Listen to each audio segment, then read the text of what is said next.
like BIPOC founders of nonprofits are disproportionately rejected from IRS standards, right? It's horrible. But what it comes down to is I was lucky to have the advice to know how to rewrite the mission statement, to know what to put in the financials, to know which grant writer to go get a commitment letter from, right? And to your point earlier, it's a network problem. I had every resource on the planet, right? I felt like I did, and it was still 15 grand and still took 9 months. And you can only imagine the social change that's being delayed because somebody has to wait 9 months to get status, or 12 months, or 15 months, right? And it ultimately comes down to one IRS agent reviewing one application at a time. It's human, it's qualitative, it is not quantitative. It's not if you're this high, you can ride the roller coaster. It is purely subjective when it comes down to the IRS. And that's a problem.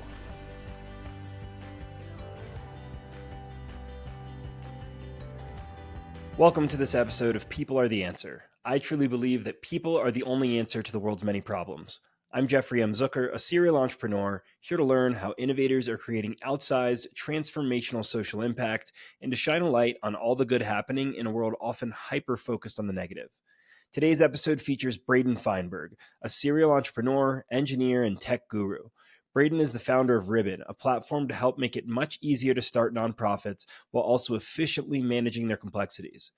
Braden and I discuss his upbringing in Texas, his time at companies like Matterport and Tesla, his founding of RoundUp, and how his mom's cancer diagnosis led him through a struggle-filled attempt to start a nonprofit, ultimately culminating in his starting of Ribbon to make that process much easier. Here is Braden Fineberg on People Are the Answer. All right. Braden, thanks so much for joining me here in my office for People Are the Answer. Happy to. Excited to be here. Yeah, I was excited to get you on board, and it would be great if you could just start off by telling our listeners who you are, where you're based, and what your current role is. I'm Braden Fineberg. I split my time between Austin and Denver. I'm currently the CEO of Ribbon. Awesome. And in life, what would you say motivates you? Solving cool problems. Like, it's all about, to me, I'm much more of kind of a 0 to 1, 0 to 2 instead of a 10 to 20. And so it's all about trying to be the first person to solve something really cool. Yeah, no, that's a great way to think about things. I mean, problem solving is how our world moves forward, how we make progress. And where'd you grow up? I grew up in Dallas. Went to high school there, and then left to go to Philly for college. I went to Penn. Nice. And what was it like for you growing up in Dallas? My wife's from Fort Worth, so I know a little bit about it, but curious. It was good. I mean, I really enjoyed it as a place to grow up. It's in a lot of ways a pretty idyllic place to be. I think that I was excited to be more urban in college, and it was one of the reasons why I went to Philly. Like, I wanted better restaurants. I wanted more nightlife and activities. I wanted higher density. I wanted kind of a walkable place. But I think growing up in Texas was a really fun place to be for a ton of reasons. I mean, going down to Austin regularly, having summers on lakes, like, it's a very good place to live. Yeah. I enjoyed it. Yeah, for sure. And I can relate to that desire for an urban environment. Myself having gone to Boston University, my sister actually went to University of Pennsylvania, where you went. And what was that experience like? It was awesome. Like, I don't think I could have gotten the education and the type of education I got there anywhere else. While I was a systems engineer for undergrad, I spent a ton of time in Wharton. I spent a ton of time in Philly itself. It was a really nice blended experience of being in a city like BU, where on a Thursday night we could walk downtown and go to a bar, go get drinks, or go to a restaurant. But you still had kind of this really nice campus environment with really high-powered intellectual peers to kind of challenge you and think about things differently. So it was awesome. Awesome. I'm glad to hear that. Sounds like it was, an important experience for you. And I skipped a part that I always like to ask. So when you were growing up, was there anything that you experienced that kind of made you want to go on a path toward giving back? I think that Ribbon, obviously, you're doing some great work to give back. You've done that throughout your career. I think that really kind of formatively, like, thinking about how my actions affect other people was very important, like, just from a parenting perspective. And so I think it became, as I got older, it became something I wanted to think about and how I was approaching jobs and how I was spending my time. You and I kind of talked about this earlier, but to me, it's all about what is the opportunity cost of an hour or a minute or a day or a week or a year, right? I read a study recently and it was interesting. It says people overestimate what they can do in 2 weeks and underestimate what they can do in 2 years. And I think in a lot of ways that this desire to kind of think about what the world could be tomorrow or in 2 years or in 20 years has always been really interesting to me. And more specifically, I don't want to wake up in 20 years and think I made the world worse, right? Like, I think that's a pretty negative view on life, and I think it makes each day harder. And so instead, I want to wake up and think about what can I do in 2 years or 20 years to make the world better. And I think that's kind of been the ethos of what I've spent time on, what that opportunity cost has gone towards. Yeah, no, I can really appreciate that. And I like that you mentioned that you've heard in terms of thinking about things, you think you can do more than you can in 2 weeks, less than you can in 2 years. And it's a good way, I think, to think about life and how you move forward. Yeah, it's really interesting when you think about things in terms of time, right? Of 1% every day, or just a slight improvement to what could be tomorrow. Yeah, it's good forward thinking, and certainly something I see in a lot of entrepreneurs, so I can appreciate that. And back to your time at Penn, you had a bachelor's in system science and engineering, as well as a master's in engineering and data science. So, what got you into engineering? How did you end up with those degrees? I knew pretty early I didn't want to be a practicing engineer. Like, I didn't want to go be a mechanical engineer and then go build cars, right? Or I didn't want to, I have very good college friends that are working on 3D printed houses and how those robotics work. And I knew that was an interesting problem set, but it wasn't the way I wanted to approach the world. I ultimately decided on engineering because I always really liked math. I always really liked kind of how it can model a scenario. But really, to me, an engineering degree, especially in an undergrad, is a way to solve problems. It's an approach. It's a way of thinking. And so at Penn and a couple of other universities around the country, there's this weird degree called systems engineering or financial engineering or behavioral engineering. And it's all around this idea of how do you model the world? How do you model outcomes? And then what are the levers you can pull to achieve that? And so it was a really cool set of kind of undergraduate classes that I got to take, which were really interesting, both intellectually and just kind of problem solving approaches. But I think what it gave me as I kind of moved into entrepreneurship was like, everything has to be supported by first principles, right? Everything has to be supported in engineering by add, subtract, divide, multiply. And like, what are the basic rules that you have to play by? But then it becomes a toolbox approach instead of a linear approach of, I felt like often in like an accounting class, it was, you have to take this property and appreciate it or depreciate it over time, given this set of very predefined rules. And that was never the kid I was. That was never the adult I am.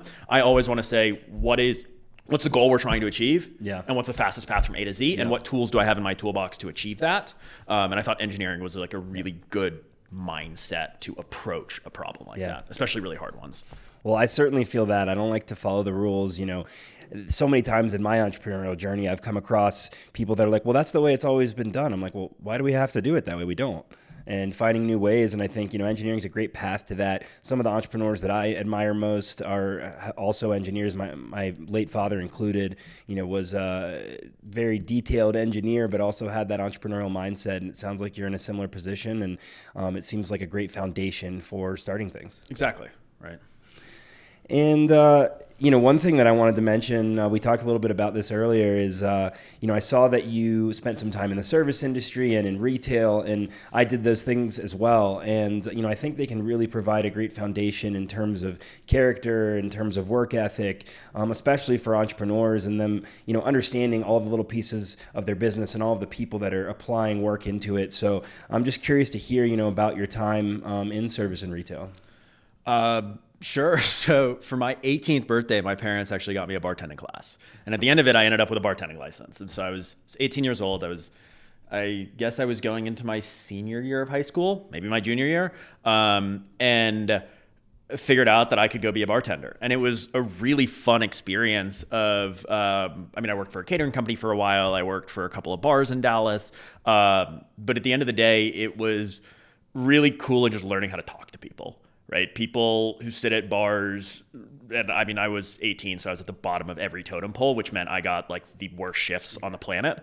And so it was dead at 4 o'clock on a Tuesday when I was behind a bar. And so the people that show up at a bar at 4 o'clock on a Tuesday are very forgiving in how they want to chat. And so I learned how to talk to people. I learned how to pick up on the things they wanted to talk about and avoid the things they didn't. I figured out kind of how to leverage the tools again in my toolbox to encourage conversation, encourage bigger tips, encourage kind of the outcomes that I wanted to see.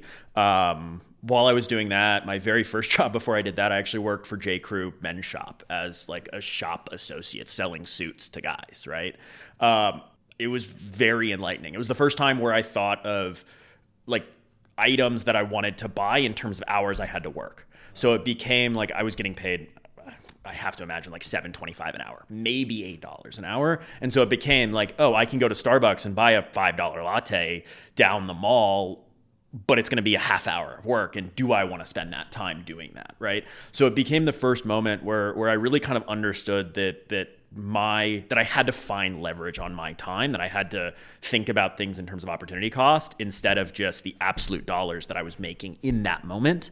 And more importantly, I know that when I shop, I don't often want to be told what to buy. Like I want to walk in, I want to figure out what I want to buy, and I want to go to checkout, and I don't want to talk to anyone. Yep. I don't know if that's how you shop as well. But the reality of that was that I had to go convince guys that were me, that were often older than me, buying $600 J. Crew suits and knit shirts and dress shirts and ties and all the stuff, that they needed that suit.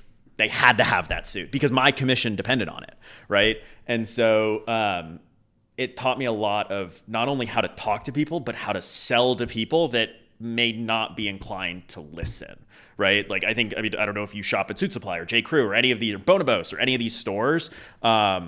They're very good at convincing you need an item, right? And I had to learn how to do that as a 17-year-old high school student with like literally a first job getting paid $8 an hour, right? It was fun.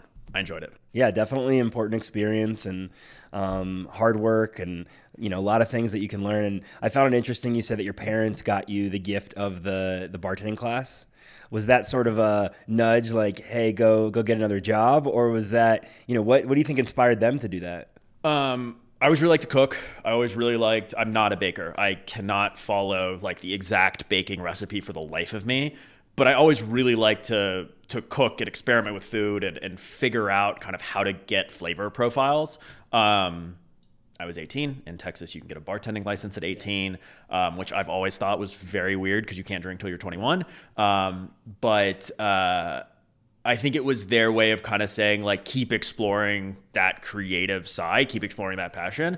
I was already working for J. Crew. It was really something fun. It was something that I think they thought I would like more than anything else. I enjoyed it. You also, I saw that you had some really interesting internships during your time in college. I similarly had some experiences in college internships that taught me a lot. Any of those in particular that you want to highlight? So my very first internship in college, and I did not come from a family that I think Penn is a very specific place. I'm sure that you can understand that from kind of personal experiences. But I didn't come from a family that was like multi-generational Penn grads, right? So like, I don't think my family totally knew what I was getting into as a freshman at Penn. And in March, all these freshmen are talking about internships and going to work for VCs. You're going to work on Wall Street and I was like, I have no idea what I'm doing.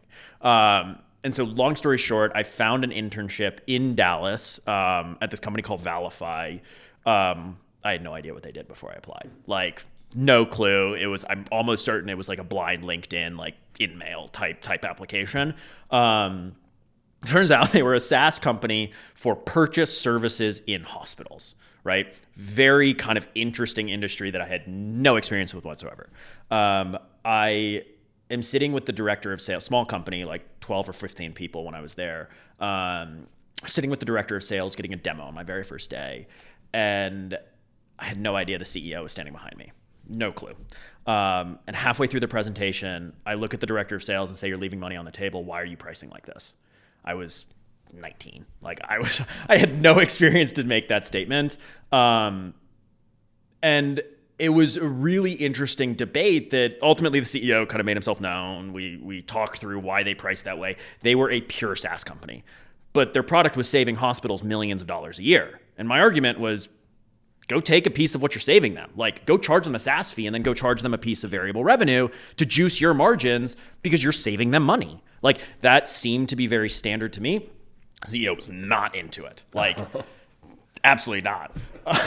And so over the course of the summer, like, I kept asking the question. And by the end of the summer, the CEO was like, maybe eventually one day. Now they do that. This was back in, I don't know, 8 years ago, 10 years ago. Valify has now been sold to a private equity shop. The founders did very well. It's become kind of the standard in the industry, really cool business. But it really showed that there are really multiple ways to approach a problem, ways to approach pricing, ways to approach a customer, that my 19-year-old kid brain didn't probably totally understand when I asked that, what I thought was a very innocent question. I always think back to that of like, you always have to find, like, there are times in which it's okay to leave money on the table, as long as you know you're doing it and as long as you have a plan to stop doing it at some point, right? I really enjoyed the rest of my internships through college, right? Matterport was awesome. Tesla was great. One was more business and one was a true engineering job. It really showed that though, so Matterport I got through a connection that my dad had through his alumni network. And then ultimately the Tesla job I got after one 30-minute interview, like 4 hours later had a job offering because the hiring manager at Tesla was a college roommate with one of the coworkers at Matterport. And so it very much became a statement of, I was working for these really cool companies. I mean, Matterport's now public at a multi-billion-dollar valuation. Tesla, I mean, this was Model 3 ramp. So this was like Elon sleeping on the floors, all of us painting cars in our off hours, like crazy times. But it really showed that even though I very much felt like I had like the mental and intellectual horsepower to like do those jobs successfully, it didn't matter if somebody that I was reporting to didn't know somebody else that vouched for me, right? It became very clear that the network was as important as the accolades on a resume. Yeah. And I mean, I think that's a really important point. I think, you and I have kind of been privileged to grow up with good networks. And I think there's a lot of people that don't have that sort of opportunity. And so I think in terms of like evening out the playing field, there's a lot of opportunity to try to help push up people that might not have that access. Absolutely. I mean, the Tesla job, when I got it, it wasn't posted. So in fall of whatever year that was, sophomore year, I think, junior year, something. At some point in the fall of college, like there was a group of Penn engineering students that essentially went out to San Francisco in the Bay Area for a long weekend over fall break. And the only objective of all of us going out Wednesday to Sunday was to network with alumni. And so there's a big group at Penn that does this, and they reached out to not just like somebody who graduated 2 years ago, but Andy Rashlev. Very, very big VC. Like, I think his fund still has the best returns ever of any VC in the country. We were meeting with Ted Schlein at Kleiner Perkins. Like, we were meeting with the top of the top. At Tesla, we were meeting the head of HR operations or the head of intern operations. Like, she was a Penn grad. And so we were very lucky to be in the right room with the right people. And then it became very apparent that I had to go make sure that they knew who I was. And so like walking up and shaking the hand of the Tesla recruiter, and then her asking for an email with my resume, and then her sending that out to her, right? It became very apparent that I was very lucky to have those opportunities. It was still very important. Like, the team wouldn't have reached out for the interview if I didn't have a resume to support the position. But ultimately, the hiring choice came down to, do they want to work with me? Yeah. And that network. And I think it's really important to remember that to your point, that we make sure that the resumes get in front of the right people, to help those that may not have that network, may not be able to sit in a Tesla recruiting room as a sophomore in college, having no network previously, whether that's through university and making sure that there's access to these schools, whether it's price or application. Yeah. And then more importantly, making sure that while they're there, they're supported is really, really important. It became very apparent in college because I was lucky to show up to school with a MacBook because my grandparents got it as a graduation present, and there were a lot of kids that didn't, right? And that's a $1,500 machine. And it's not just the making sure they're in the rooms, it's making sure that those that grew up without the resources are playing from a level playing field, right? Exactly. Yeah, no, absolutely. And it sounds like those internships really were something you could lean on, especially now being in software and having seen sort of how these big companies run. Would you say you lean back on some of those experiences? Absolutely. I mean, whether it was the pricing conversation at Valify, at Matterport, I was working on a whole bunch of go-to-market models, right? Like that was the whole play of how do we get Matterport in Latin America or in like the Middle East or Asia, right? Or in Japan, right? It was Matterport today is global, right? They have whatever, I haven't looked in a long time, but millions and millions and millions of properties of scans all over the world. At the time, Matterport was a US product with a English app, with a English firmware interface, like everything was domestic. I mean, even so far as the metrics in the product were all measured in feet and inches, right? And so it was very interesting to work on the business case. I worked directly under, I think Andy was an SVP, but like essentially the C-suite, essentially the CRO. And so I was interfacing with the CEO and the founders and everyone in the room as an intern, which was awesome, building these models of how do we expand to Latin America. Yeah. At Tesla, and Matterport was awesome. I had a great relationship with the manager. I worked there for 2 years after my internship while I was in school. And I remember the day I called Andy and said, I'm going to go work for Tesla. And he looked at me and said, you always have an offer here, like come back. And I was like, I appreciate that, but I want to go be an engineer. I want to see what that world looks like. And my job at Tesla was an engineer, right? We built the AI auto trading engine behind all their commercial battery installations. So buy, sell, hold for Australia, for Green Mountain Power in the Northeast. Moss Landing's about to come online in California. And that one was really interesting because we were modeling behavior. When do people turn on their lights? When do people turn on their AC? How much power does the grid need to support at any given minute of the day? And then given a projection, do we think the price of power is going to go up? Do we think it's going to go down? Do we think it's going to stay stagnant? And so do we buy, sell, or store energy or do nothing every 5 minutes, 24 hours a day, 7 days a week, halfway around the world? And it was really interesting. And I ended up doing my master's thesis on the data that I was able to.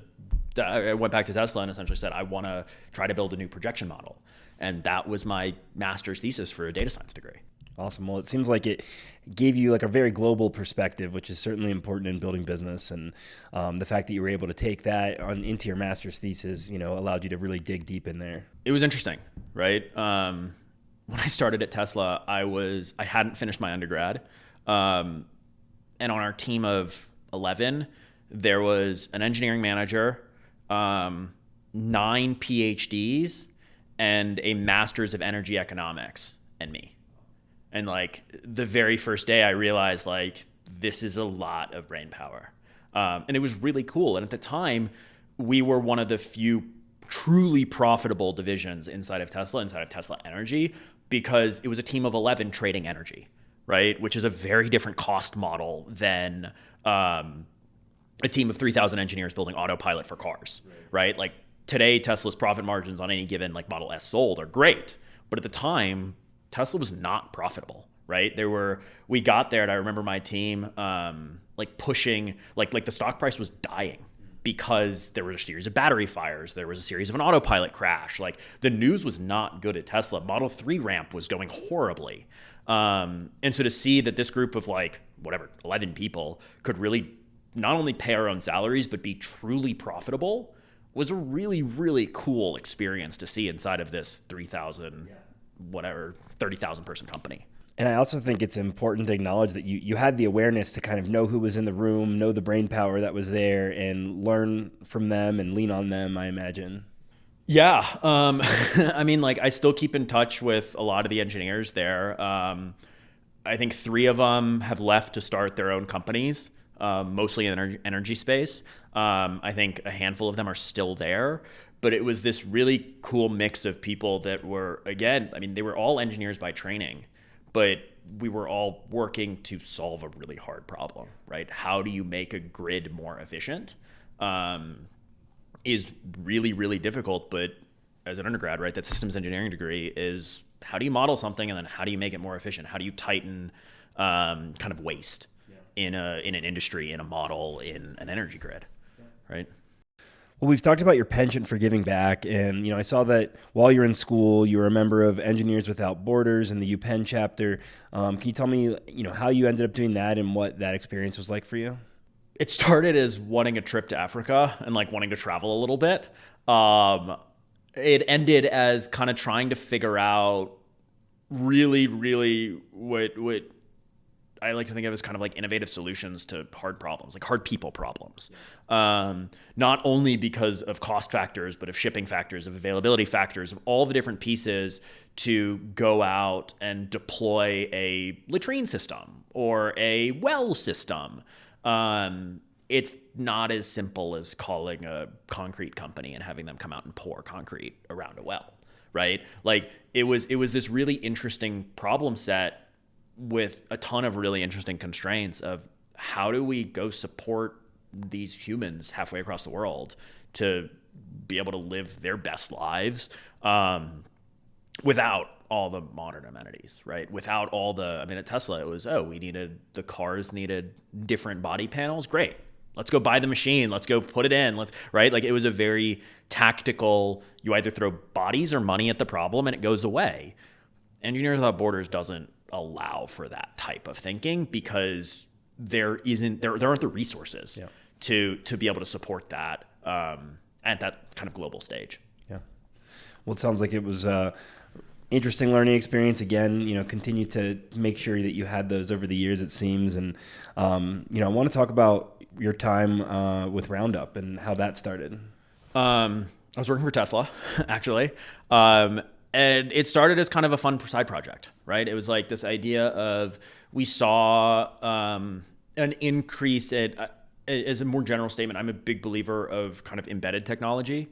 I don't like VR glasses, but I do think there's a place for augmented reality. I don't like I'm a huge fan of an Apple Watch, right? Because it allows a connection to technology or allows access to information in a feeling relatively seamless way.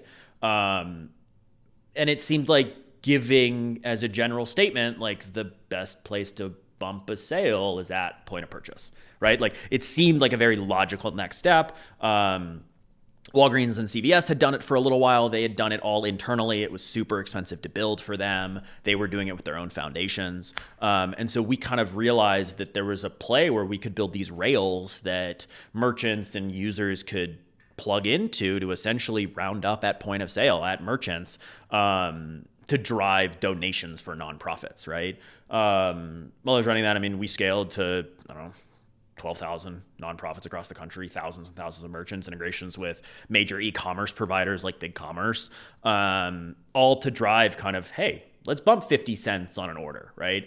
And it's been very cool to see RoundUp process, tens of millions of dollars of donations over the last, 4 or 5 years. As that business has scaled with kind of the end goal of consumers aren't going to pay attention to 50 cents, right? If they're going to buy a $200 e-commerce, whatever, purchase, right? Sweater, suit, doesn't matter.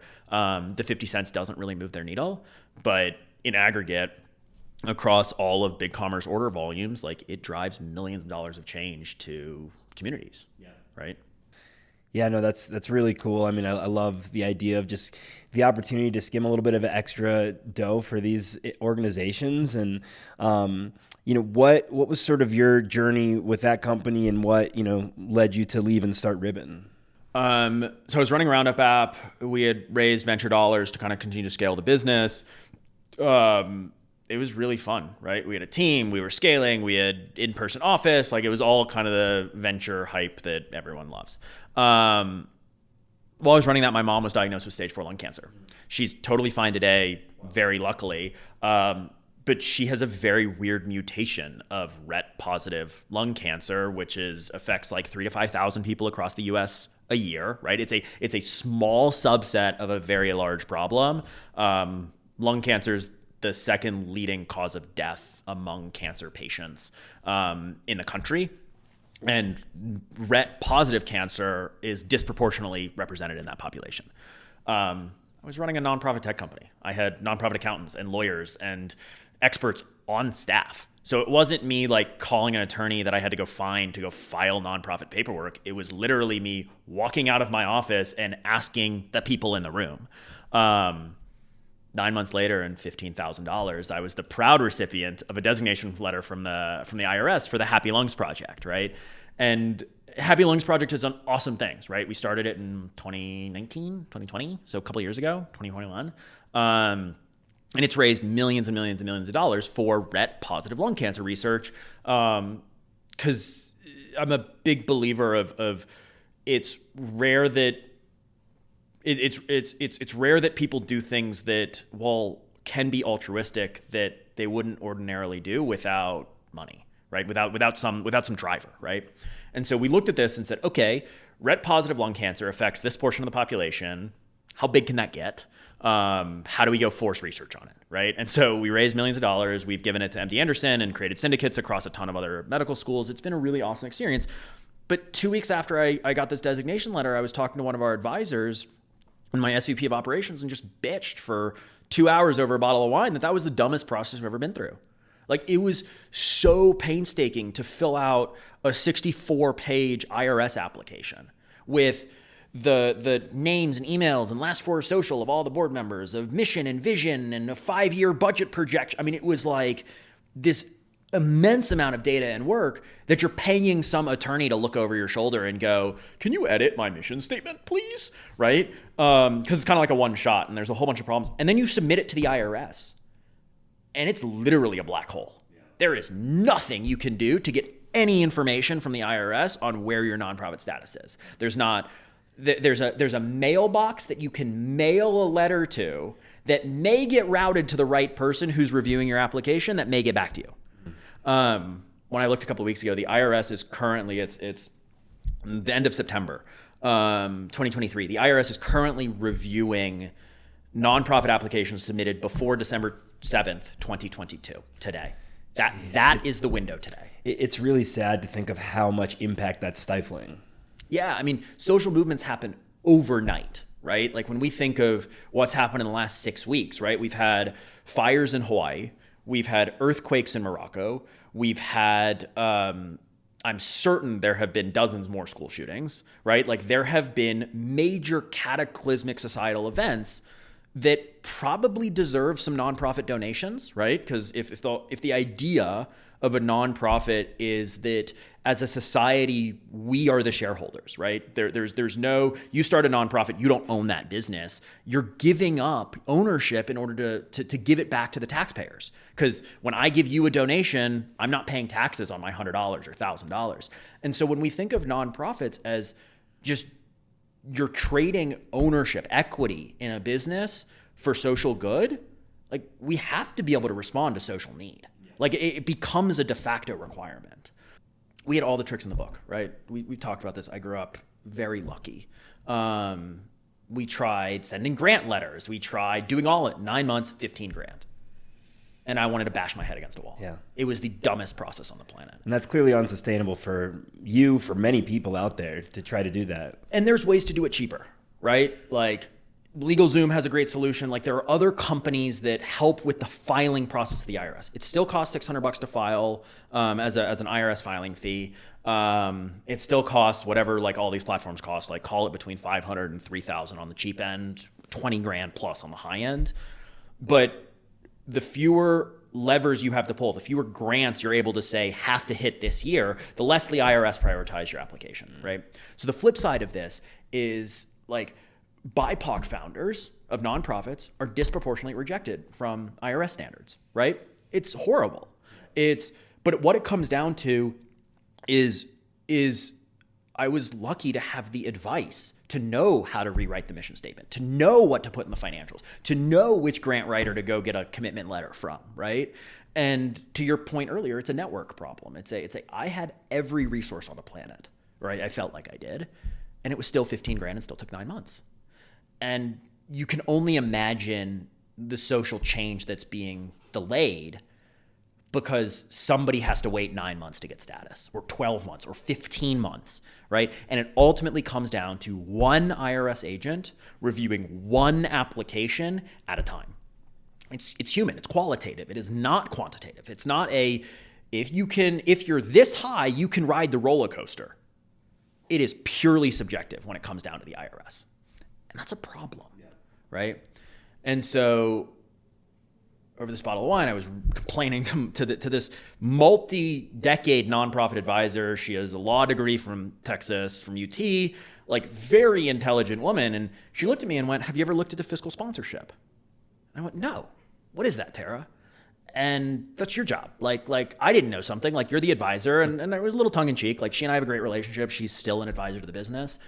But she was like, "Look into fiscal sponsorship." And I did. And fiscal sponsorship is this really cool idea where an existing 501c3 can lend their status to anyone or any entity in which that subordinate project, that charitable project, can now be considered a nonprofit without ever having to talk to the IRS.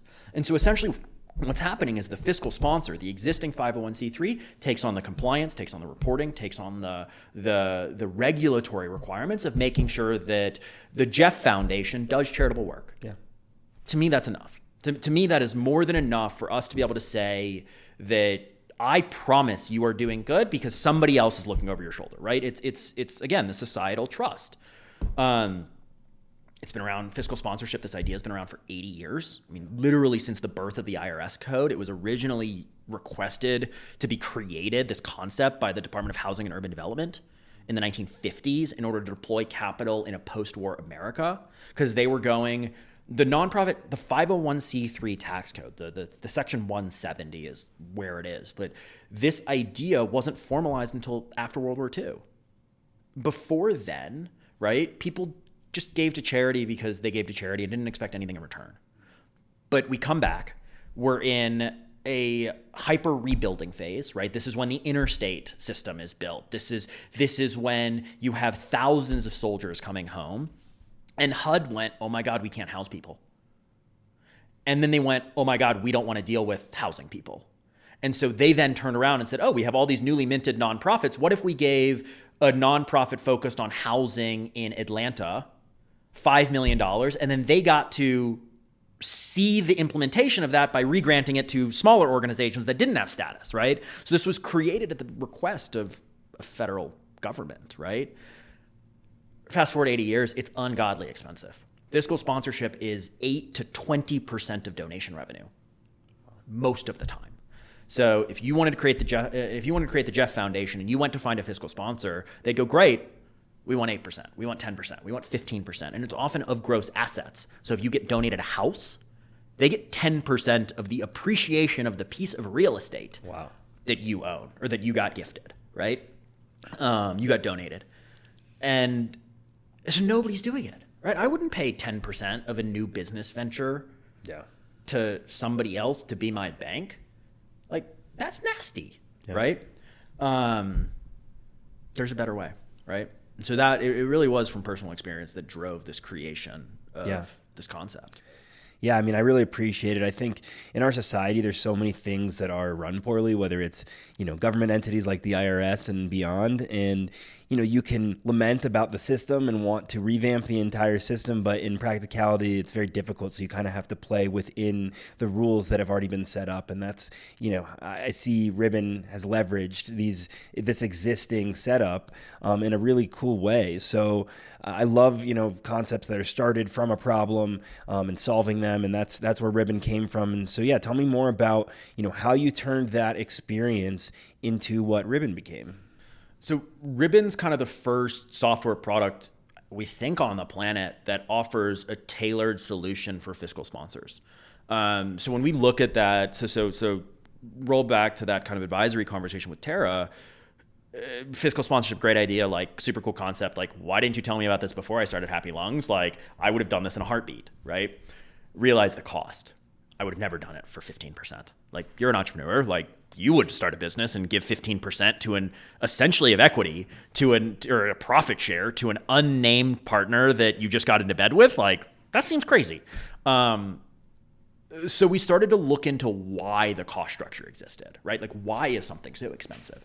And what it came down to was that the fiscal sponsors today throw people and bodies and money at the problem. And so what's happening is they have to hire program managers and accountants and bookkeepers and lawyers and all these people to service the Jeff Foundation, right? And so it creates that 8%, that 10% is paying salaries.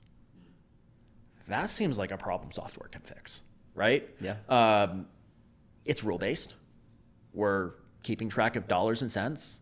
We're allocating it to certain accounts and making sure that those accounts are spending it charitably. Like, that seems like something that a piece of software can fix, right? Like, seems very obvious, but I'm a software guy. You're a like we understand what the power of software can do.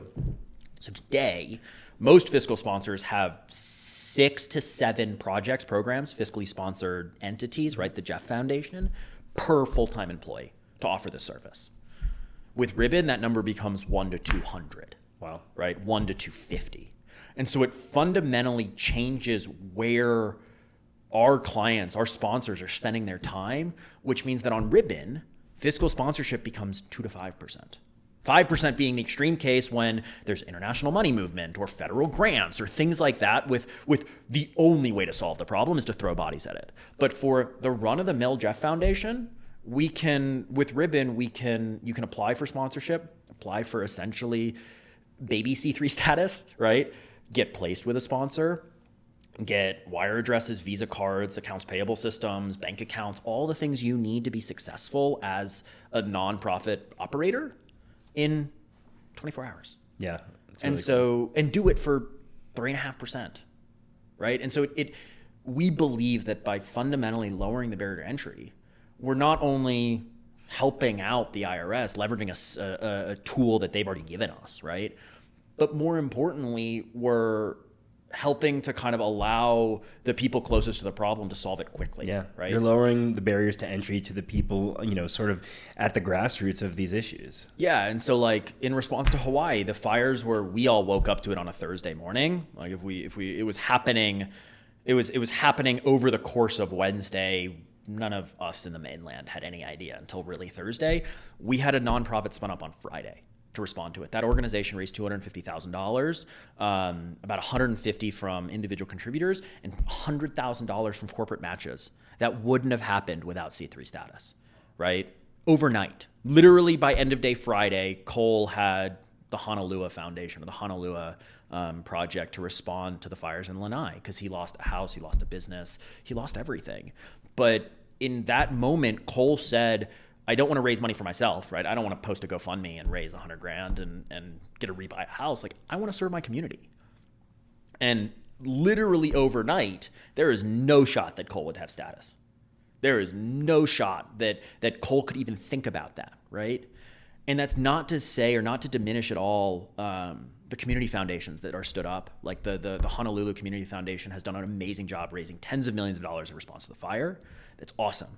But ultimately, what they're turning around and doing is they're re-granting to local organizations there's a huge group of animal organizations that are now hunting the island for lost pets, right? There's a group of water organizations on the ground that are now trying to figure out how to make sure that people have potable water in places that were hit by the fires, right? Now Cole can be one of those organizations, right? The Honolulu Community Foundation raises $40 million in 3 weeks, a month after the incident, right? Yeah. They have to figure out what to do with it, but they're a community foundation. And so the way that the nonprofit world is structured, community foundations very rarely do direct charitable activities. They re-grant. Yeah. They write a check to a local organization that then does direct charitable activities, right? But there are only so many, and there are only so many serving so many specific problems, right? And so for Cole, he gets to focus on his little circle on the island to help his community. Yeah. And that's really cool, right? We help people spin these things up overnight because social movements happen instantaneously.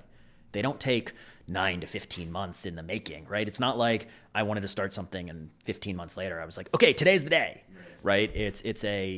We helped Cole in his moment of need, for example, right? If you're enjoying this episode, I would greatly appreciate if you could review, like, comment, or subscribe on your favorite platforms.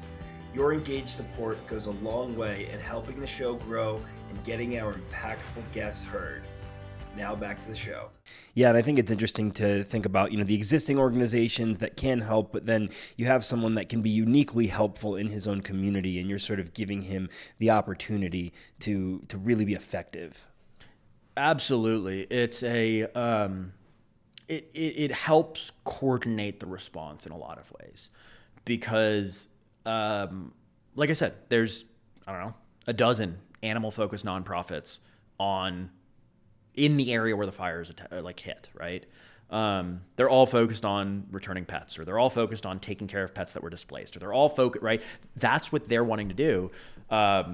Cole's community may not have pets, right? Cole's community may not, his little neck of the woods may not need those services, right? But that doesn't mean that they don't need support.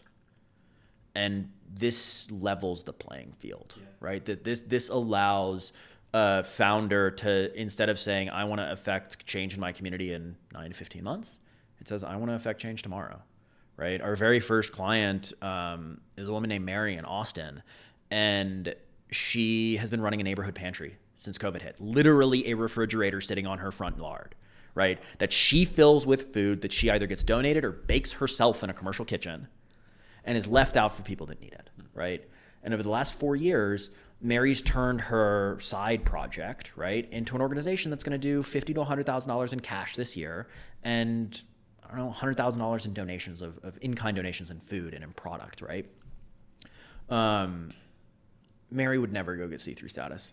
Mary would never spend $15,000 out of her $60,000 of donations to go apply for status.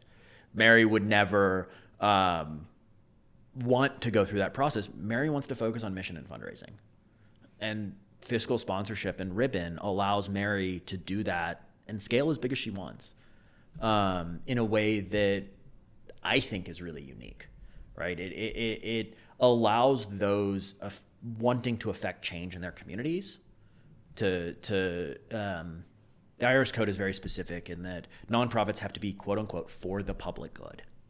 Mary just wants to do public good. Yeah. And this lets her do that in a really meaningful way at scale, right? Yeah. Yeah, it's really incredible, sort of the fuel that you're able to add to these individuals' fires. And, I'm actually interested in starting a People Are the Answer Foundation, alongside the podcast and, to allow me the opportunity to give back to people that are coming on, to their organizations and to important causes that we talk about. And, I thought about going on Ribbon and just trying it and then having that to talk about. But I thought maybe you could kind of walk me through what I should do. Yeah, so it's a relatively simple process. At some point, somebody on my team has a conversation with you. We explain what it is. Essentially, we send you an application link. No money to apply. It's completely free. We don't ask for a credit card until you have sponsorship. It is a totally go do good in your community process. Application should take you 10 or 15 minutes. If it's taking longer, you're doing something wrong and you should stop and you should call me. Part of that application process, we ask for things like, what is your mission? What's your vision? Give me a budget or how much money you think you'll raise in the next 12 months. Not IRS level, but are you going to raise 0 to 50,000? Are you going to raise 50 to 100? Are you going to raise 100 to 250? Right? Just give me the buckets. Are you going to hire employees? Are you going to have volunteers? Right? Very basic questions that anybody who wants to start anything should be able to answer. And you hit submit. And it gets syndicated out to our sponsors across the country. And we have dozens of sponsors. Those sponsors, you'll get kind of a filtered list of which sponsors are reviewing your application. Those filters are based on kind of the qualitative and quantitative information you provided. There are certain sponsors that only want to work. We have sponsors that only focus with BIPOC founders in Austin, Texas, right? Or we have sponsors that focus on corporate foundations. Or we have sponsors that are specialized, and we have generalists. And so based on the information you provided, how much you're raising, what your mission is, where you're serving, things like that, you'll see a list of 6 or 8 sponsors that are all reviewing your application in real time. Within kind of 48 business hours, you have your answer. You know which sponsors want to work with you. You get to review them, reach out to them, schedule meetings with them, or sign your fiscal sponsorship agreement. And within whatever that is, 48 business hours, you can go from, I want to create the People Are the Answer Foundation to I'm fiscally sponsored.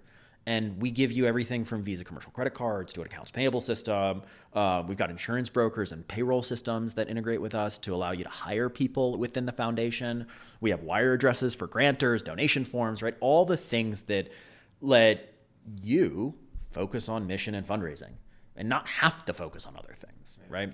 So it really truly is. I mean, it should be, 15 minutes of work on the front end and waiting 24 hours, right? 48 hours.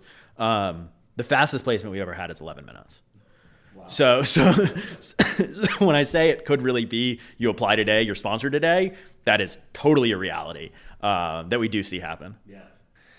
Awesome. Well, I look forward to going through that process. I'll keep you posted. And, I'm curious, are there sort of target customers or people that are using this that, maybe listeners wouldn't expect? I always enjoy looking at our customers. Because they're so varied, right? So we have everyone from tech CEOs and multi-billionaires and publicly traded companies running major foundations, right? What's really cool, someone we can talk about, like Damar Hamlin, the Bills player that went down with cardiac arrest in January, the entire Damar Hamlin Foundation is being run on Ribbon, right? As a fiscally sponsored program, because Damar wants to focus on raising money and putting AEDs on every field. He wants to focus on training coaches and staff and parents on how to respond to a player that goes down, right? Super cool mission. He doesn't want to deal with spinning up an entire entity and spending hundreds of thousands of dollars a year on staff and accounting and reporting and blah, blah, blah, blah, blah that comes with starting the foundation, right? So on the big end, he's kind of up there, right? On the little end, we have the Marys. We have people that want to affect change in their community. We have the individuals that see a problem and want to go fix it, right? We see individuals that want to beautify their street and the city won't pay for it. And so this is a way for them to do it. We have a group that's maintaining historical baseball fields around the country, right? The neighborhood fields, not Wrigley, not the big ones, right? But the ones that were in a community for 50 years that may need turf replaced or may need a new home plate, right? These are people that really just want to turn around and do good in their corner. And those dreams can be as big or as small as they want to be, right? Our biggest clients are absolutely in the tens of millions. Our smallest are in the literally tens of thousands, right? And it doesn't really matter. Ultimately, we're pickaxes and shovels. We want to see what you do in your community. We don't necessarily, I don't want to tell somebody that their version of a better world isn't real, right? Because to your point earlier, they know their community better than I do. And I don't want to make that judgment call. I want them to. Yeah. Awesome. And, one thing I talk about on the podcast sometimes is I don't personally love kind of the distinction between nonprofits and for-profit organizations. I really love sustainable organizations, regardless of how they're set up. Obviously in certain circumstances, nonprofits are best. And I'm curious, Ribbon is a for-profit? Ribbon's a for-profit company. Yeah. Cool. Yeah. So maybe just talk about that distinction and why that helps make the organization sustainable.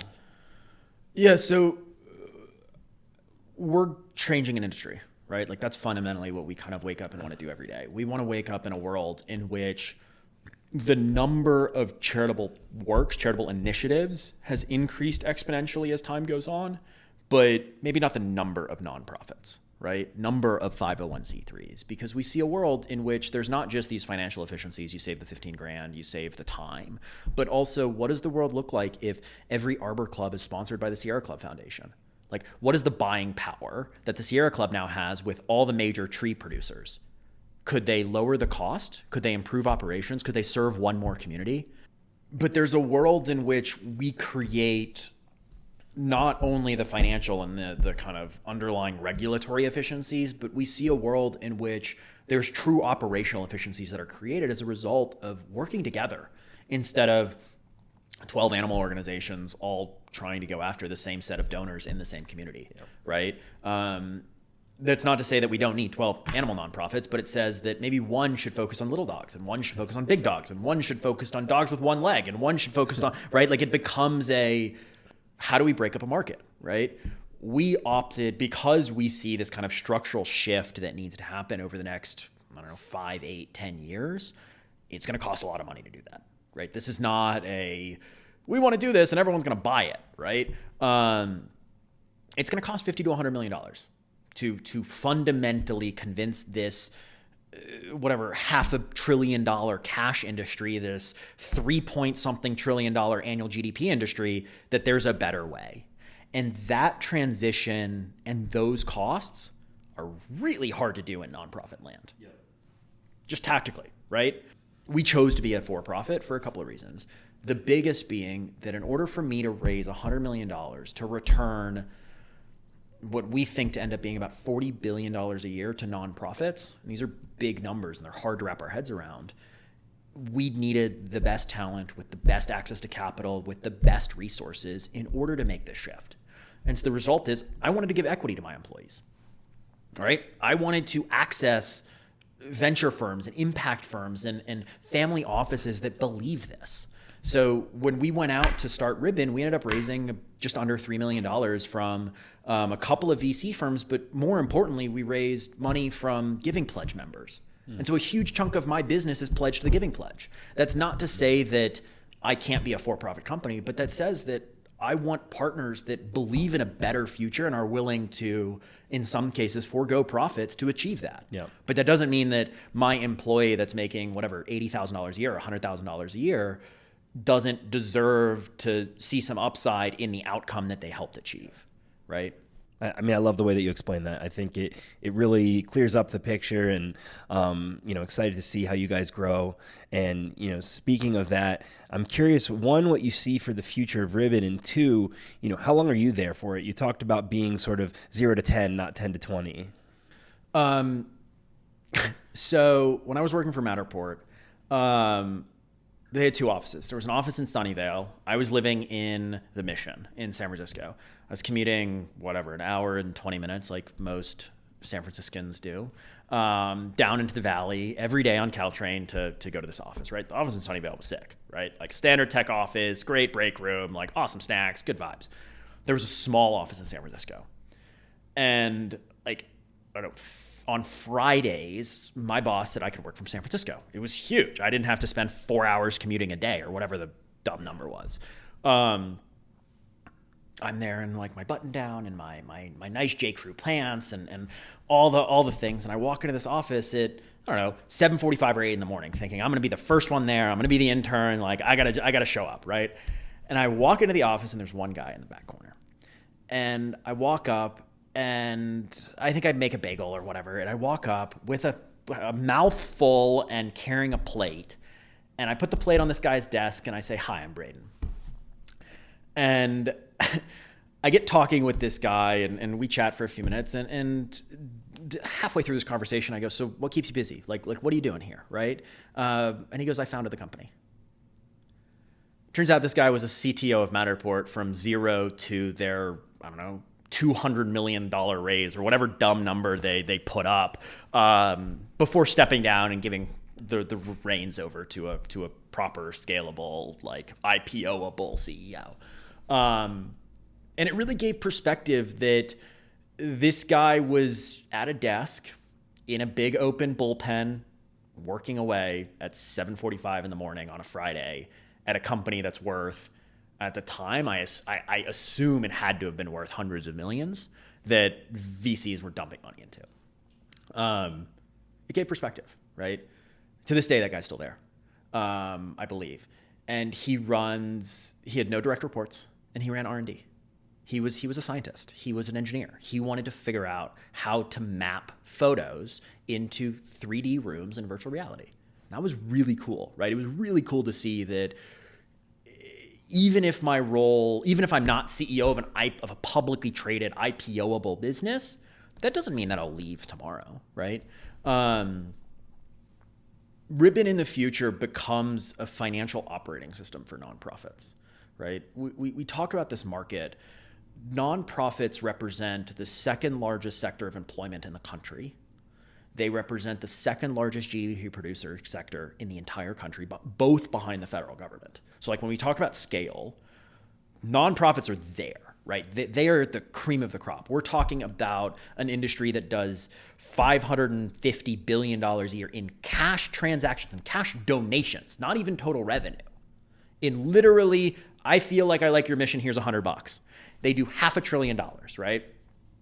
When we talk about like industry scale, right? I think I saw somewhere that like the music streaming industry as a whole is worth like $12 billion, $15 billion, right? We're talking about an order of magnitude size above, right?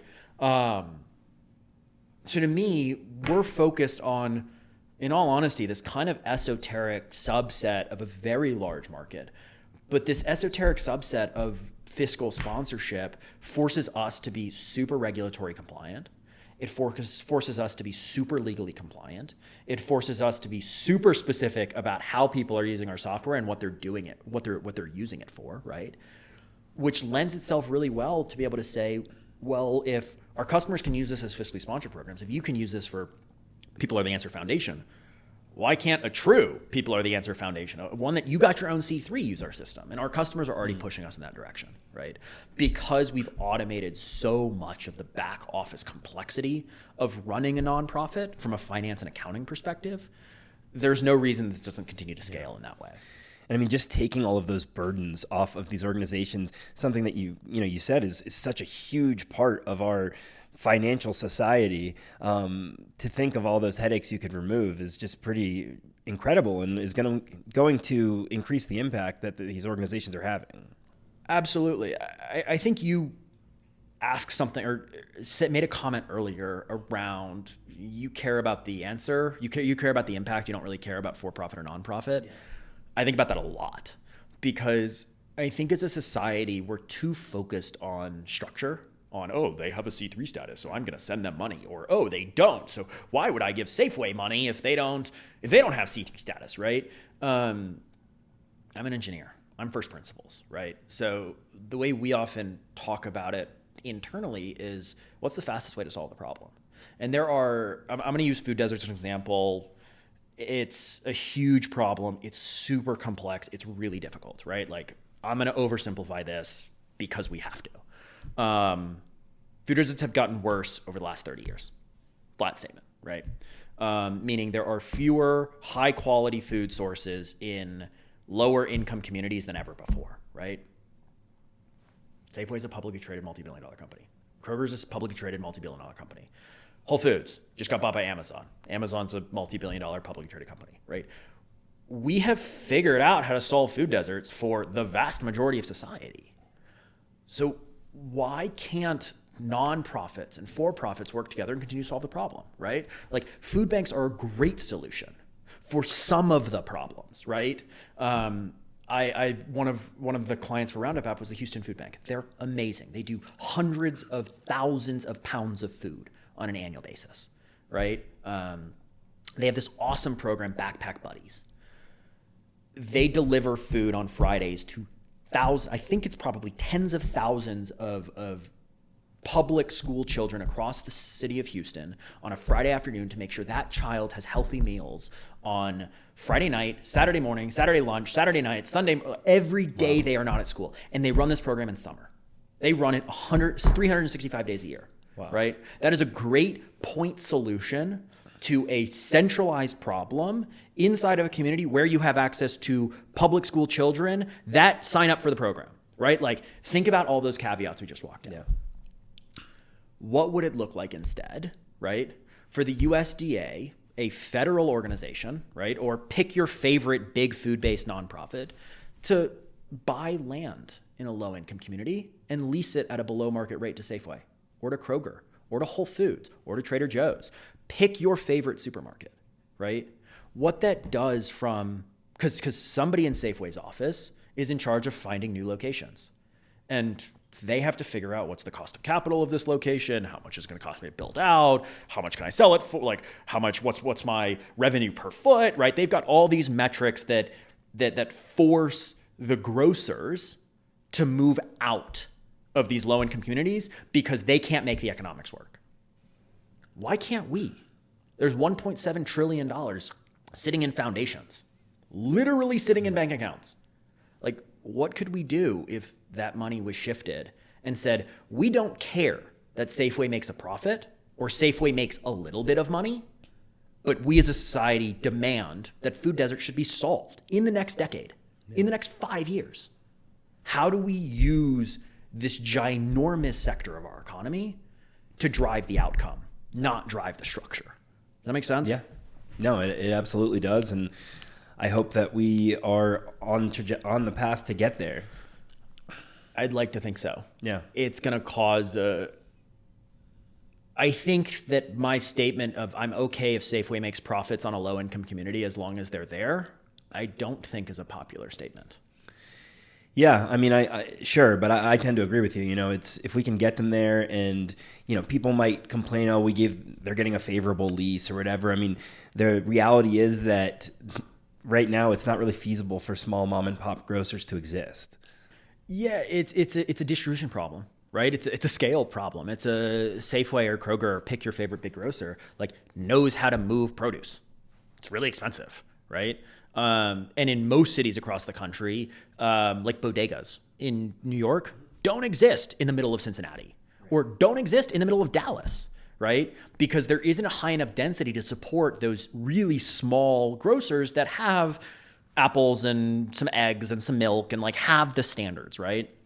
And so when we think about this, like if the problem is food deserts, if the problem is distribution of food, then somebody is holding the keys to that kingdom, and we just have to make the economics make sense. Yeah. And as much as I fully, completely, 100% support the food banks in our country, the Feeding Americas in our country, we've given billions of dollars a year or in total to those types of entities. And the food desert problem is worse today than it was 30 years ago. And that's not a criticism. It's a statement of how big and how challenging this problem is. Yeah. But I think as a society, we need to figure out how to work together to solve that, not work at odds with each other and say only a nonprofit food bank can solve this problem. Instead, the food bank should be going, we're going to own the land. We're going to make the lease to Safeway, right? Let the food bank own the real estate. Let the food bank own the appreciation. Let the nonprofits still participate. Let them win. But at the end of the day, we all have to be honest with ourselves of, if we want to solve food deserts, we are, in a lot of ways, one of the wealthiest countries in the world. We can do that. Yeah. But we have to be comfortable understanding that there's a partnership here. There's people, it's the same reason, I mean, you're an entrepreneur, you've hired people. You have to look at your team and say, who is the right person for the right role? And as much as I would like to say a centralized food bank structure with point solutions for very clear problems is the right solution for some of those challenges, they may not be the right solution for all of it. Yeah.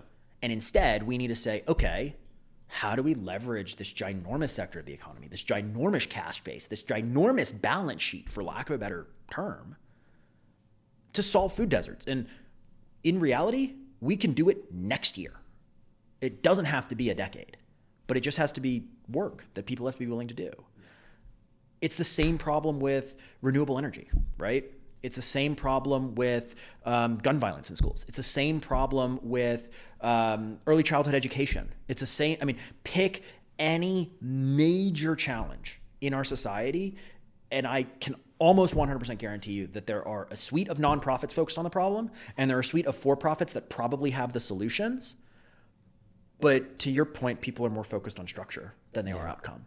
Yeah, and they're not cooperating with each other. And they do to an extent. Like Microsoft, Salesforce, I mean, pick your favorite big tech company. I mean, they give away hundreds of thousands and millions of licenses a year to make sure that nonprofits have access to the best technology, which is amazing.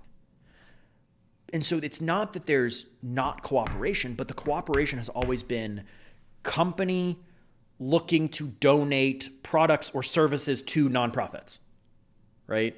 We need to ask the question of what happens if we flip the model on its head. What happens if the nonprofit balance sheet drives market behavior, drives outcomes? Because to kind of my statement earlier, like, I don't think that the real estate professional at Safeway would, or let me rephrase. Before starting any of these companies, before doing any of these internships, I built an app freshman year of college. It was a tutoring product, and I figured universities would buy it. And I spent 9 months trying to sell to the University of Pennsylvania. And I walked away from that whole experience just bitter and hating the process, because I realized that no one ever gets fired for saying no. And the bureaucrat that was in charge of learning resources, blah, like whoever, whatever this title was, had no incentive to say yes. And so I didn't have to just prove my technology and my solution. I had to convince them that it was worth their job. Because that's the mentality that people live with. Good, bad, or ugly. Most people are not you and I. Most people are not the why not. Most people are the, well, why should I? Right? You and I are always in the like, well, you've done that for 50 years. I don't care. Yeah. Like, here's a better mousetrap, right? It's not how I've learned the average person thinks. In looking at like the real estate buyer at Safeway who signs the leases, right? If they brought a unprofitable, low economic impact store to the head of the department, to the CFO, and said, I want to drop $100 million building out stores across the country in low-income communities because I think it's the right thing to do. Like, can we imagine what the conversation is going to look like? And no knock against Safeway, no knock against any of these stores. Like, they're in this for shareholder value. And that's their responsibility. It's their responsibility, right? That's an important driver. But that doesn't mean there isn't a way to change the underlying capital structure through these partnerships, through this huge sector of our economy that I believe allows that person to walk to the CFO and say, I want to deploy $100 million of capital to low-income communities, and I found a suite of nonprofits or foundations that are going to buy all of the real estate, and they're going to give it to us at below market rates or for free. All we have to pay for is the build out of the stores, and as a result, our profits on a price per foot may be down, 5%, 10%, but it doesn't matter because it's worth the outcome, right? It's worth the conversation. And to me, that's a story that as a society, we should all be willing to talk about. Like, Wall Street shouldn't punish Safeway because they decide to do this, right? The incentive models need to change. The incentive models need to change. And especially in our current interest rate environment, right? Like, when we think about this at scale, every time that we hike rates, it gets more expensive to access the capital. There's $1.7 trillion sitting in foundations, sitting in essentially idle assets. What could we do with that tomorrow if we could turn on that spigot? Yeah. How can we change the world? How in 2 years or 4 years or 20 years can the world look different because we're selling a better future instead of a status quo incremental growth? Yeah. Right? Yeah, no, absolutely. And I think if we can get those incentive structures better aligned, get organizations and companies to cooperate more, I mean, the possibilities are limitless, but so much of it is about changing mindset initially.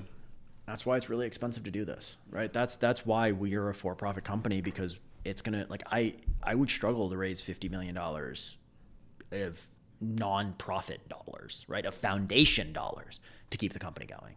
And that's not, to your point, it's not sustainable.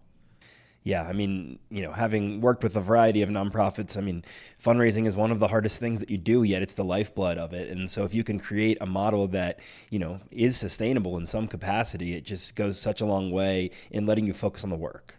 Yeah, it's definitely a mind shift, right? We have to convince everybody that this is not only worth their time, but it's an improved structure.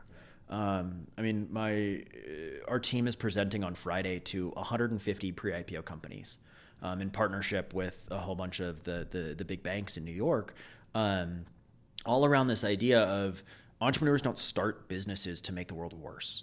I don't think that I feel very confident in being able to say that nobody starts a company thinking in 2 years, my community, my society, my company is going to do bad things for the world. Like I fundamentally don't believe that. Maybe that's my altruism, but or my heuristic. But like, I think people want to start companies because they want to fix a problem. Right. They at least think they're doing good. They want to make something better, right? And so when we look at this, we can go work with 150 companies to spin up corporate foundations, to go after grant dollars, to deploy their services or software or tools or infrastructure in ways that better the community, right? Safeway has a foundation. Why don't they go buy the real estate, right? Kroger has a foundation. Right? I mean, a good example of this, and something that I do want to call out that people have been thinking about this for a while. Starbucks did this with Magic Johnson years ago. And Magic Johnson met Howard Schultz, the founder of Starbucks, and said, why don't you have more stores in my community? And through Magic's foundation and Howard's foundation, the Starbucks' foundation, they were able to open dozens of Starbucks stores in communities that never had a Starbucks before. I am in no way saying that $4 lattes are the right answer for food deserts in our country, but there is a model for this, right? There is a way to do this, and to your point, we got to spend a lot of time on a lot of podcasts, having a lot of conversations to convince a small piece of the population that it's worth our time to be thinking about. Right. Yeah. Well, no, I love your perspective on it. Thank you so much for sharing it. And I'm excited to kind of see where Ribbon goes and see it, really become even more deeply ingrained in the lifeblood of the nonprofit world. It's the hope. Yeah. One day at a time. Right. And, you've done some really cool impact work over the years. Has there ever been like a specific incident where you just really saw how much your work was affecting change? And I'm sure there's a lot of them, but something that really hit you. I mean, I think that running RoundUp, seeing the way the nonprofit industry works, and then going through the experience with my mom and going, I now understand on a much more deep level why the industry works the way it does, right? And that whole process of understanding that and then ultimately working with our clients on Ribbon, like it's been really cool, right? We've done everything from public art shows to literacy projects to like neighborhood food pantries to response to the Hawaii fires, right? We've done really amazing things. Because to your point, we've changed the equation. We've lowered the barrier to entry to allow you to create the Jeff Foundation or the People Are the Answer Foundation, right? And so I think what's really cool, and I think I fundamentally believe that people are good, like as just a kind of a general statement. I think that it's as a result of that perspective, seeing how our customers are using our tools to really affect change in their community has been really powerful. I am not an expert on what's going on in your community. I am not an expert on what's going on in Mary's community or Cole's community or anyone else's community. But I want to give them the tools to be that superhero for their own community, right? Yeah. I think community drives a lot of behavior and creates that connection, that value that you have as an individual, and watching the way people impact that change, I could have never have guessed, right? I could have never imagined that Mary, that her community needed a neighborhood food pantry in a million years. It's like, yeah, we have a food bank. Like, why do you need to be making Thanksgiving meals? It seems dumb, but in reality, Mary saw something that I didn't. And it's really cool to see, to empower her to make that change. Yeah. Awesome. And, you've mentioned some impactful people throughout your career and experience. Is there anyone in particular that's been an impactful mentor for you? I think it's been a blend of people. I think, so growing up, so my dad's a lawyer by training. He quit his job at a relatively large law firm in Dallas and started a practice when I was 6 months old. He has not had a stable income since I was 6 months old, right? Like literally for the last 27 years, he has been out there doing it. And so it was really cool to see that like, this is a viable path, right? But more importantly, like even when I was really young and I had a problem, any problem, like I don't know how to build whatever, a Lego set, doesn't matter. he would never give me the answer. He'd say, come back to me when you have 3 solutions and we'll talk through the 3 solutions and then we'll figure out which one you want to pursue, right? So it's always this like, I'm not giving you the answer, right? I think that perspective really drove early thoughts, right, around this stuff. I think the fact that I could watch somebody do it is supremely helpful, right? I feel very lucky to have had that experience. I think that over time it was the CEO at Valify and my arrogant, 17-year-old ass going, your pricing model's dumb. Like, was the right conversation to have with the right person? And he was very nice about it. But to this day, I think back on that conversation. I think it was an entrepreneur professor in college. I think it was advisors we've been able to bring on. I think it's been investors, right? Like, I am still a young entrepreneur, right? Like, I have no idea what I'm doing half the time. But the reality is that I've been surrounded by people that have always encouraged me to ask the hard questions and hire the people and work with the people that know more. Yeah. And I think that's really important when starting anything really hard. Yeah. And one thing that sort of rings true for me hearing you talk about that is so many of us, are going about our day to day and don't realize how much our interactions or words may affect someone that we're working with. The CEO he didn't probably think twice about his conversation with an intern necessarily. And, I've had experiences like that as well, whether it was a professor or a boss or something that said something to me that I carried with me for the rest of my life, the way that you've carried that with you. And so I think it's important for us and for people listening to take that into account in their everyday lives is, every single person that you're giving some attention to, take it sincerely, because even if you're going to forget about it the second it's over, they might not. Yeah, it's something that I work really hard to, and I am by no means phenomenal at it, or I don't think I'm great at it, but trying to make the person I'm interacting with feel like they're the most important person in the world. Because to your point, it's valuable. It may be a 5-minute conversation for me. It may be something they carry with them for the rest of their lives, right? Yeah, exactly.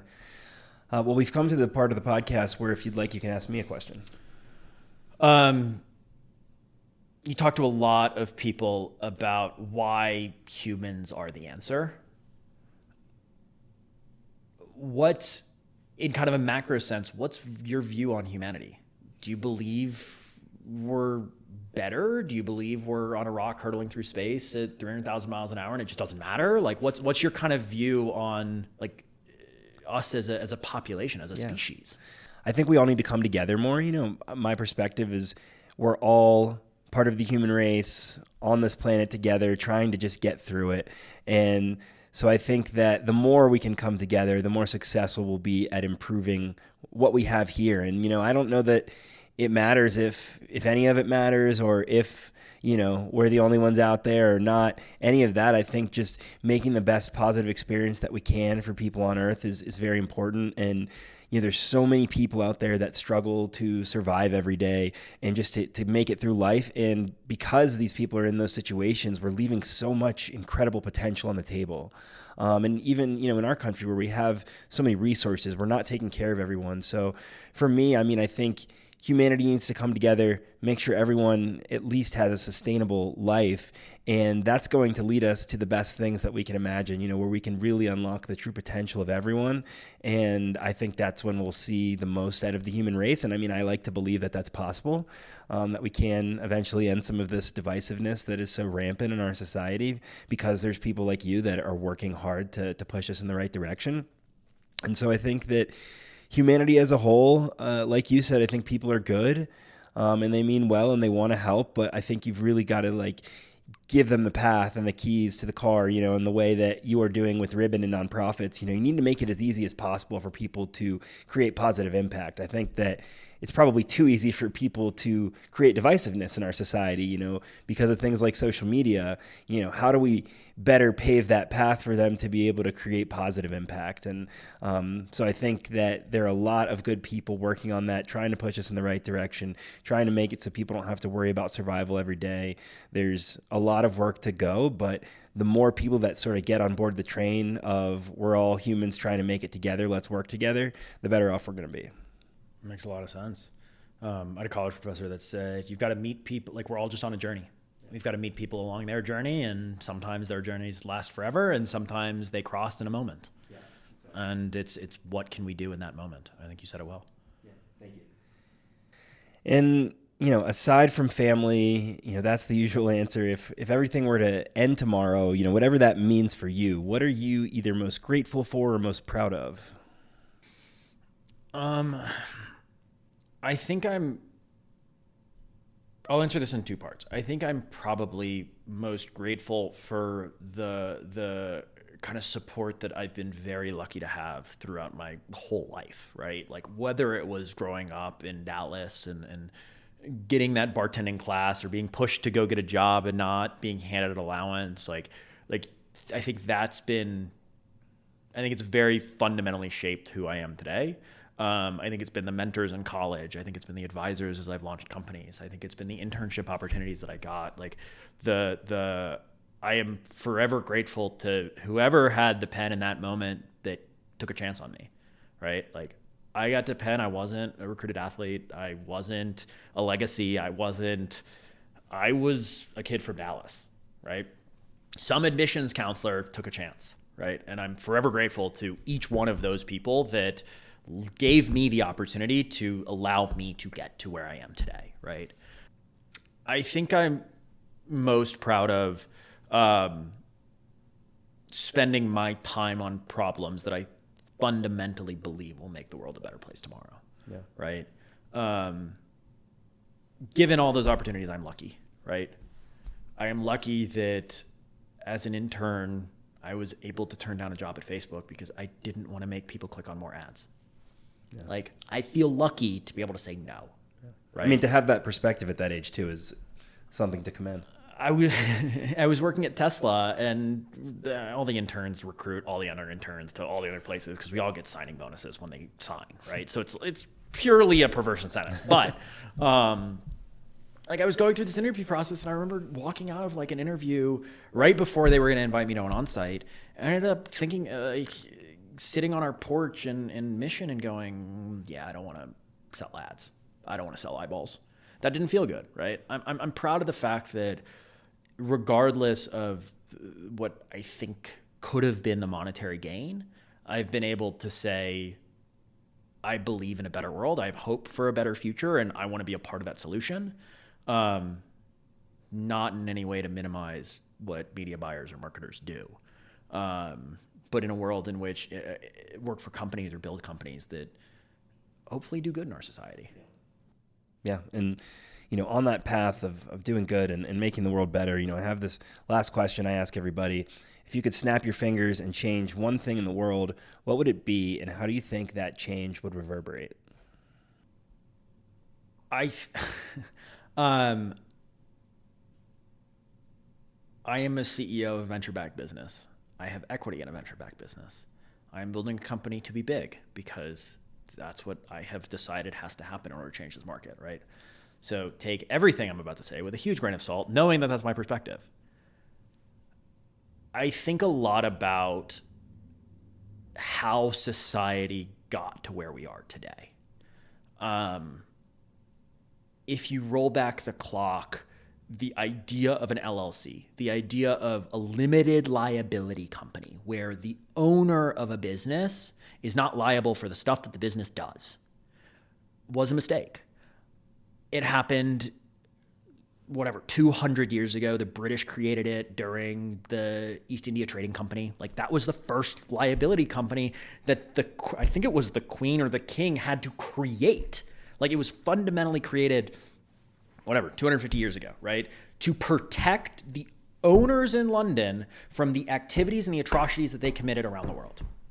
I think that when you fast forward and that flows through to accounting structures, I think when you in kind of the mid 1800s during the Industrial Revolution, right? I think when you fast forward to the CEOs of the 1980s and Supreme Court cases domestically that said that the only fiduciary responsibility of directors of a company is to return money and dividends to shareholders was a mistake.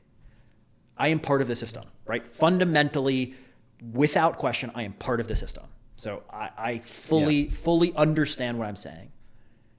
If I could roll back the clock, I wish that we created a society that said that the goal was the mutual betterment of my neighbor, of the employee, of the person on the bottom was equally as important as the person on the top. Yeah.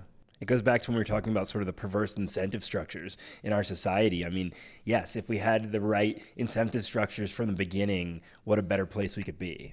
So what would I change? Like, I would want to change the constructs that we spent 250 years developing all around this idea that the only thing that matters in a business is to drive dividends for shareholders. Because I think that, and I will keep doing my job, and I will build Ribbon to the biggest company I can.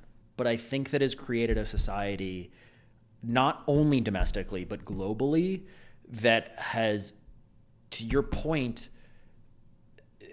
we don't need to want, but we have created a society in which there are those who have to want and those who don't.